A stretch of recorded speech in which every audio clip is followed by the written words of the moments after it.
Assalamualaikum warahmatullahi wabarakatuh.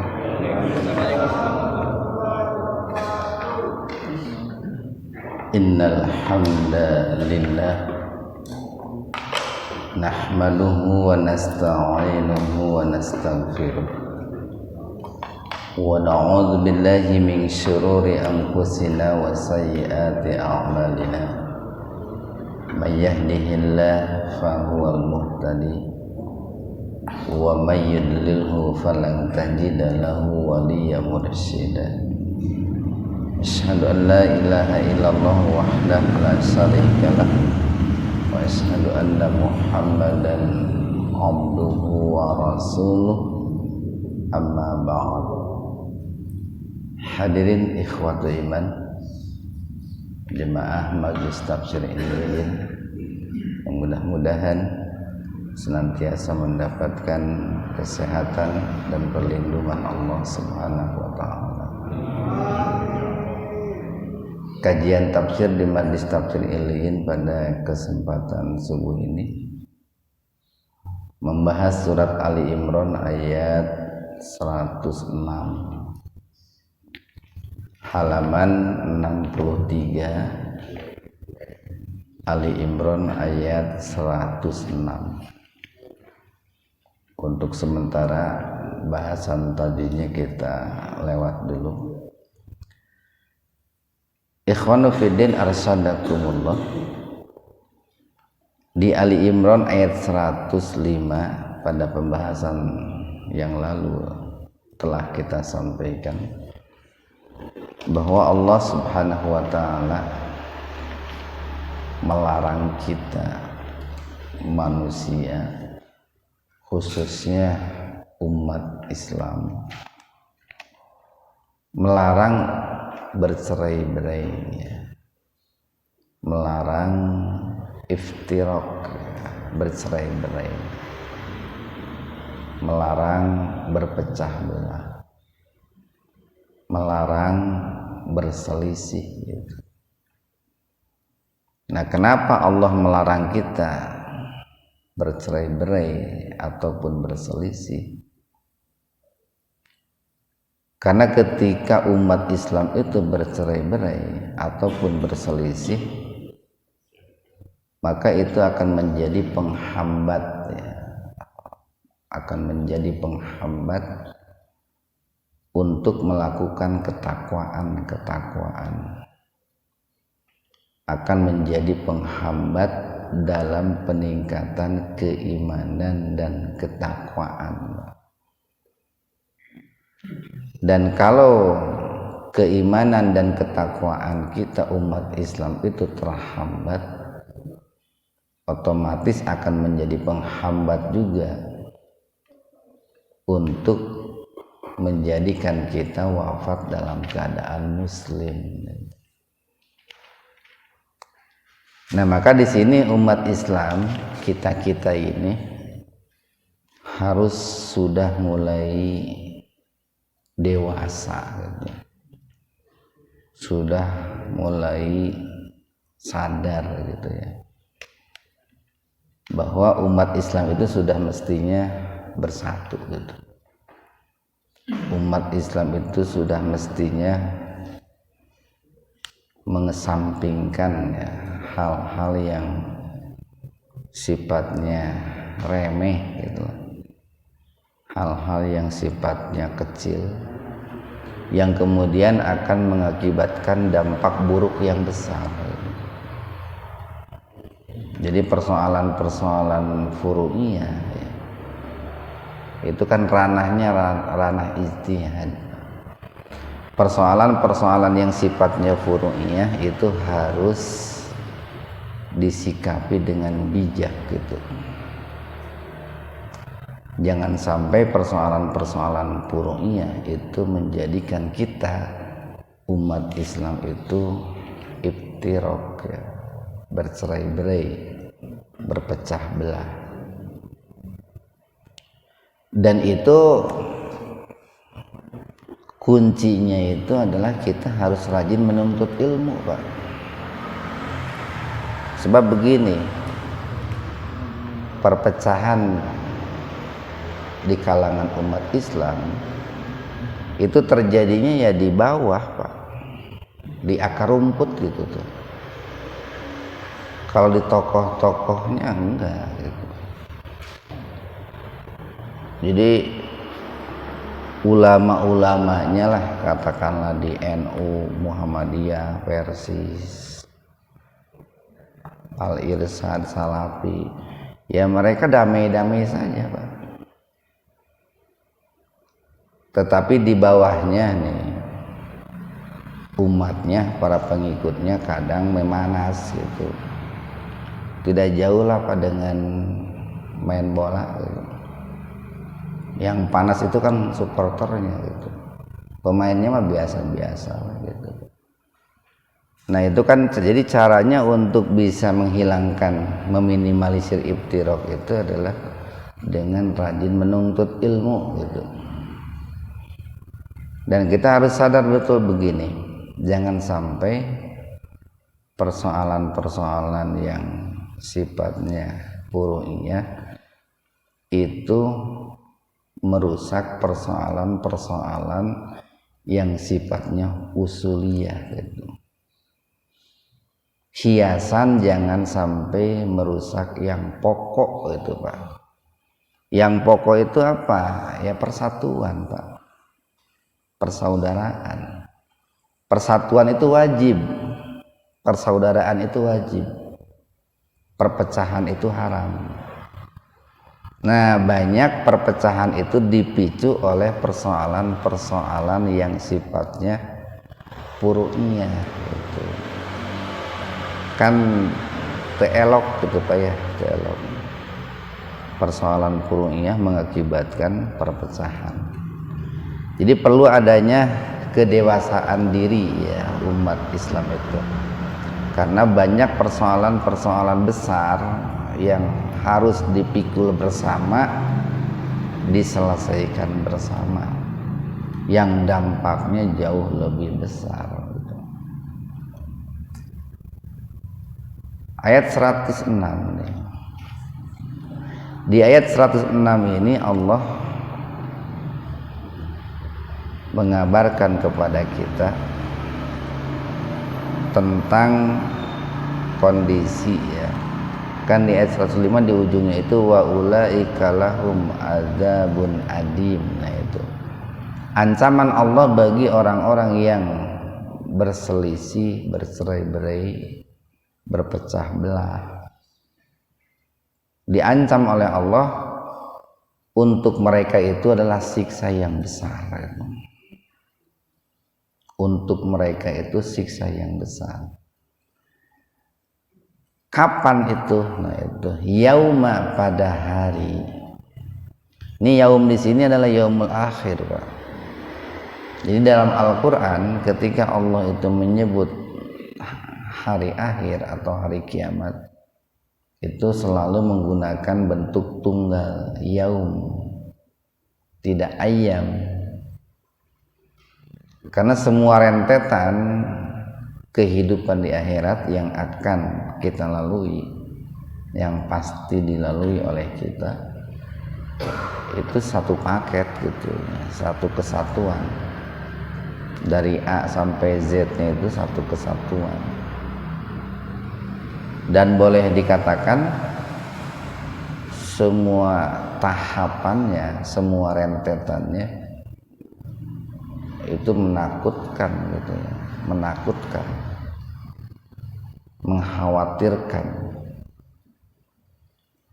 kecuali orang-orang yang dirahmati Allah Subhanahu wa ta'ala. Jadi apa siksa yang besar itu yang dijanjikan atau diancamkan bagi orang-orang yang melakukan perpecahan itu? Yauma, yaitu pada hari tabyaddu, memutih, wujuhu, wajah, wataswadu, dan menghitam, wujuhu, wajah. Jadi hari yang sangat besar itu, karena saking rongkahnya gitu Pak ya. saking dahsyatnya hari itu. Pada hari itu manusia penampilannya itu terbagi dua. Pertama, ada manusia-manusia yang mungkin jumlahnya sedikit, itu yang wajahnya itu bercahaya, yang wajahnya itu bersinar, yang wajahnya itu berseri-seri, yang wajahnya itu penuh dengan kenikmatan. Itu kalau di ayat yang lain kan dikatakan wujuhu yauma idzin naimah, itu ya. Surat Al-Ghasyiyah itu. Wajah-wajah yang penuh dengan cahaya kenikmatan.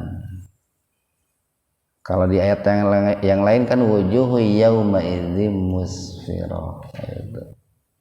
Wajah-wajah yang berseri-seri itu. Tapi ada juga yang kedua, nah ini naudzubillah kita nih, wajah-wajah yang muram, ya, wajah-wajah yang kusam, wajah-wajah yang dihantui dengan perasaan takut. Wujuhu yauma idzin khashi'ah, itu. Wajah-wajah yang pada hari itu terhina gitu, diliputi rasa ketakutan. Wujuhu yauma idzin 'alaiha ghabaro, wajah-wajah yang muram, wajah-wajah yang mendung, wajah-wajah yang dipenuhi dengan kegelisahan. Itu adalah hari yang sangat besar itu, Pak. Maka adapun alladzina, orang-orang yang iswaddat, ya, menghitam wujuhuhum, wajah-wajah mereka.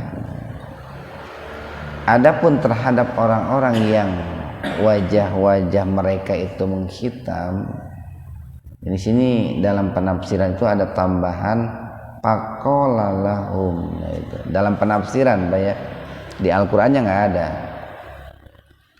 Faqala lahum, dikatakan kepada mereka, mengapa? Jadi karena ini pertanyaannya pertanyaan negatif gitu. Yang pas itu kenapa atau mengapa? Kenapa kafartum, kafaro kufurtum kalian. Jadi mengapa kalian itu kufur? Kenapa kalian itu ingkar? Kenapa kalian itu murtad? Ba'da, setelah imanikum, kalian itu beriman.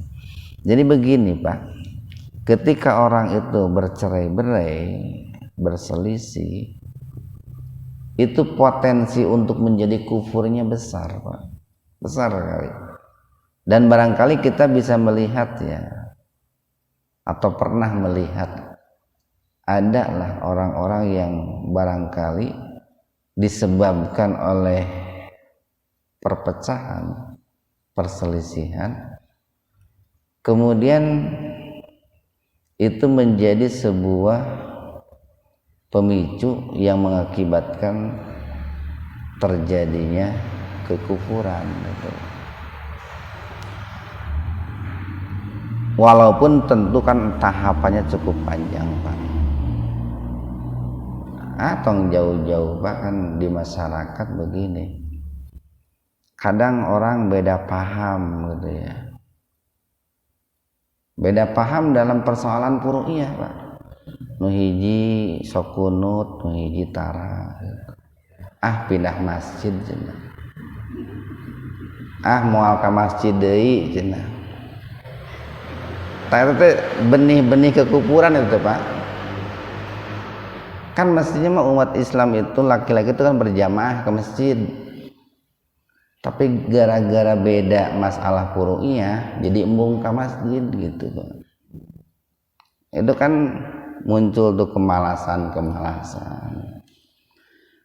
Moal ngaji, teu seakidah cenah. Jadi itu menang ilmu Pak gitu. Itu gara-gara perpecahan begitu. Nah itu kalau dibiarkan akan terus menjauh.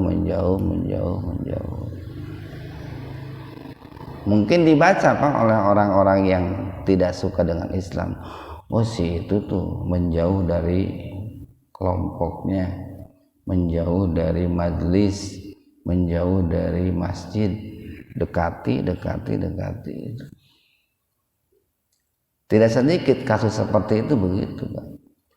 Jadi untuk terjadinya seseorang itu kufur setelah beriman, pemicunya cukup banyak.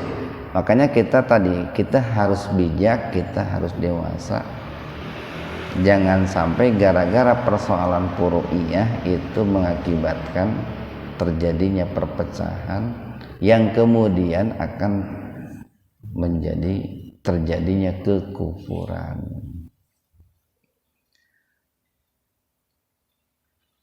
Kita lanjutkan nih. Kepada mereka nih yang wajahnya menghitam itu dikatakan juga paduku, maka rasakanlah oleh kalian al-adzab siksa, bima dengan sebab apa kuntum yang dahulu keadaan kalian waktu di dunia takfurun itu menjadi kufur gitu Pak. Rasakanlah oleh kalian dengan sebab kekufuran kalian yang dulu kalian lakukan dalam kehidupan dunia. Nah ini kan perlu Pak, perlu dibikin semacam konsep, perlu dibikin semacam aturan, perlu dibikin semacam pedoman ya. Bagaimana untuk meminimalisir terjadinya perpecahan di kalangan umat Islam itu. Jadi entong kawas budak letik lah umat Islam deh gitu Pak. Budak letik mah kan gara-gara permen geuning gerlut gitu tah. Tah budak letik gitu. Tepira permen kan 50 perak hargana teh. 50 apa 100? 1004 geuning tah. Gara-gara permen nu hargana 1004 parasea. Tah umat Islam anu resep parasea gara-gara furu'iyah teh leutik keneh eta teh. Ngan buukna unggul geus bodas gitu. Tapi pikiranna leutik keneh eta teh. Leutik keneh. Jadi kudu era kubu gitu. Jadi sudah masanya umat Islam itu bersatu nih untuk memajukan Islam gitu. Untuk memajukan Islam. Kita lanjutkan nih. Wa amma maka adapun alladzina orang-orang yang ibyadot memutih. Nih kebalikannya. Mudah-mudahan kita berada di kelompok ini nih. Dan adapun orang-orang yang memutih wujuhuhum wajahnya. Adapun orang-orang yang bercahaya, bersinar, berseri-seri, riang gembira, fa maka fi di dalam rahmatillah, rahmat Allah. Jadi kelompok yang pertama yang wajahnya menghitam itu adalah orang-orang yang dilaknat oleh Allah. Kelompok yang kedua, mereka yang wajahnya memutih adalah orang-orang yang dirahmati Allah Subhanahu wa taala. Penyebab kelompok pertama kenapa menghitam karena mereka dalam hidup itu selalu berpecah belah, Pak, berselisih. Penyebab yang kedua kenapa kelompok yang kedua itu wajahnya itu berseri-seri Karena mereka menjaga persaudaraan, mereka menjaga ukhuwah, persahabatan dengan sesama umat Islam. Penyebab kelompok yang pertama kenapa wajahnya menghitam atau kenapa mereka berselisih, karena mereka itu tidak berpegang teguh kepada tali Allah. Mereka tidak berpegang teguh kepada Al-Quran. Kenapa mereka tidak berpegang teguh kepada Al-Quran dan As-Sunnah? Ya, karena mereka tidak mau mendekati majlis-majlis yang di situ diajarkan Al-Quran dan As-Sunnah. Nah, penyebab kelompok yang kedua kenapa wajah mereka itu memutih, kemudian mereka mendapatkan rahmat Allah, karena mereka itu selalu menjalin persatuan. Kenapa mereka menjalin persatuan? Karena mereka senantiasa mendapatkan siraman-siraman, nasihat-nasihat. Jadi semakin bagus, Pak, tingkat keilmuan seseorang, itu akan semakin berjiwa besar sebetulnya.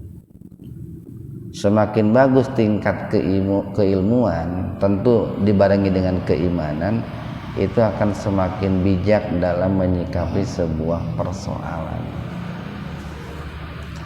Kan begini, nanti banyak, Pak, referensi-referensi yang dia dengar, yang dia baca, yang dia lihat, kemudian akan diolah tuh di pikirannya itu, diolah.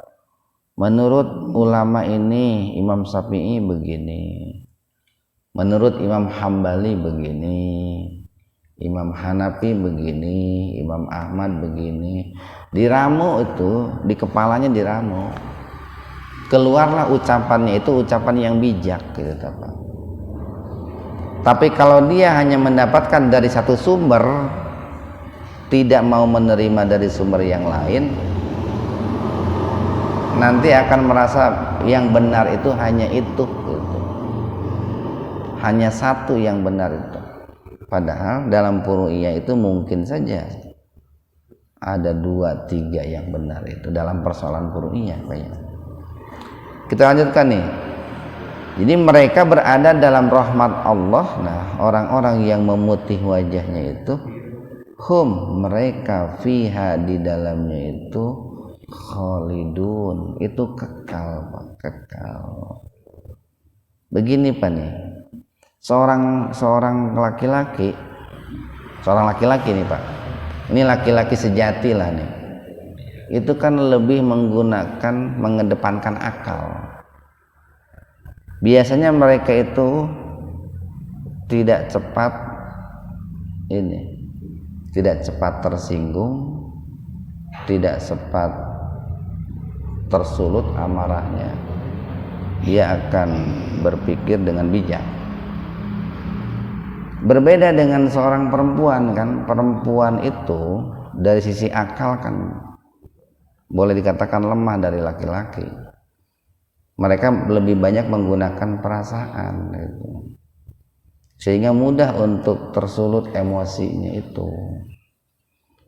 Nah, tapi kenyataannya di masyarakat loba orang itu wajahna lalaki tapi perasaanna awewe gitu. Persoalan-persoalan kecil memicu terjadinya perselisihan itu. Tak saya sok kadang kita jalma teh lalaki apa awewe ya itu. Penampilan lalaki tapi kenapa begitu? Kita lanjutkan nih. Tilka itulah, Pak, ayatullah, ayat-ayat Allah. Ayat-ayat yang sudah kita bahas sebelumnya ditegaskan nih, tilka ayatullah. Itulah ayat-ayat Allah, natslu yang kami bacakan, ayat-ayat Allah itu alaika, kepadamu wahai Muhammad, kepada kalian wahai orang-orang yang beriman, bil haqqi, dengan benar.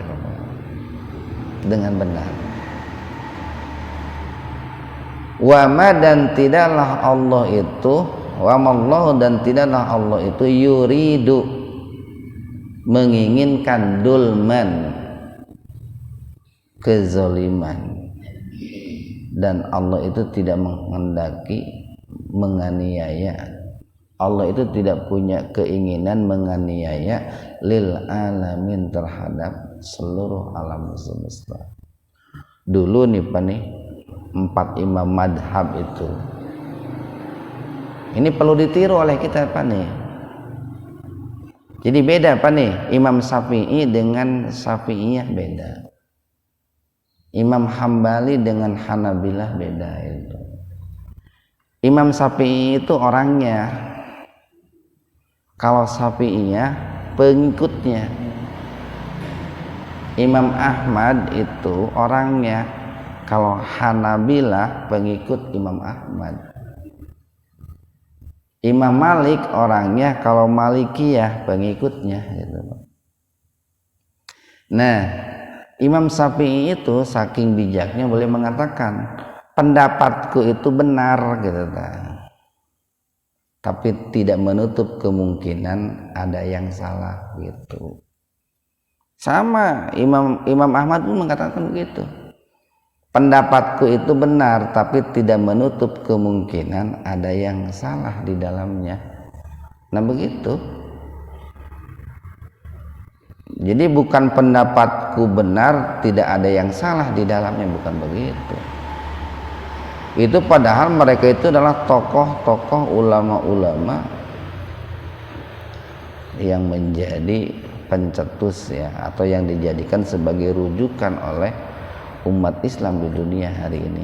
Yang ribut itu kan tadi Syafi'iyah, pengikut Imam Syafi'i, bukan Imam Syafi'inya. Malah anu ngaku-ngaku Imam Syafi'i nu ribut mah gitu. Yang ribut itu kan Malikiyah, yang ngaku-ngaku pengikut Imam Malik gitu. Satu ayat lagi nih, walillahi dan milik Allah lah ma segala sesuatu fis samawati yang ada di seluruh langit, wa ma dan segala sesuatu fil ardi yang ada di seluruh bumi. Maksudnya begini nih, kenapa muncul kalimat ini?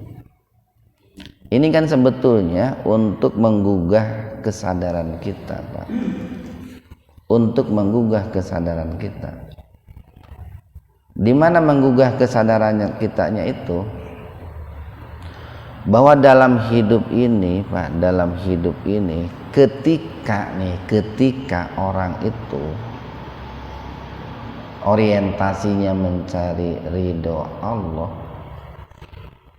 itu biasanya akan menjalin persaudaraan. Kan terjadinya pemicu atau kebanyakan pemicu terjadinya perpecahan itu duniawi Pak, duniawi bukan ukhrawi, bukan. Orang tidak ada yang namanya orang itu gerlut gara-gara persoalan ukhrawi. Kalau orang terjadi perkelahian, perselisihan yang mungkin secara lahir nampak dipicu oleh ukhrawi, sebetulnya bukan ukhrawi tapi duniawi itu sebetulnya. Cuman berkedok ukhrawi gitu. Berkedok ukhrawi. Tara aya yeuna jelema geuning. Orang lagi mau sholat berjamaah. Lalu dia akan mengisi saf terdepan. Kemudian dia itu katakanlah ada yang mau maju juga. Mangga tuh. Kan begitu, Pak.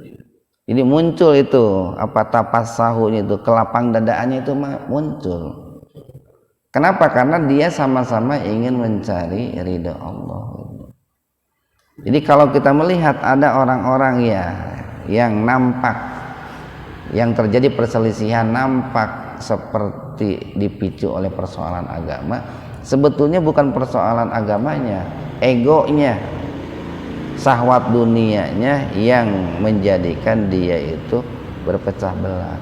cuman seperti dipicu oleh persoalan agama. Kalau dia betul-betul ikhlas, betul-betul tulus, betul-betul sabar, itu tidak mungkin terjadi perselisihan. Nah, diingatkan oleh Allah nih, dan milik Allah lah segala sesuatu yang ada di seluruh langit dan seluruh bumi. Bahkan diingatkan lagi nih, wa ilallahi, dan kepada Allah lah turja'u, akan dikembalikan al umur, segala urusan. Nah, mudah-mudahan ada manfaatnya untuk kita semua. Subhanakallahumma wa bihamdika asyhadu an la ilaha illa anta astaghfiruka wa atubu ilaik. Assalamualaikum warahmatullahi wabarakatuh.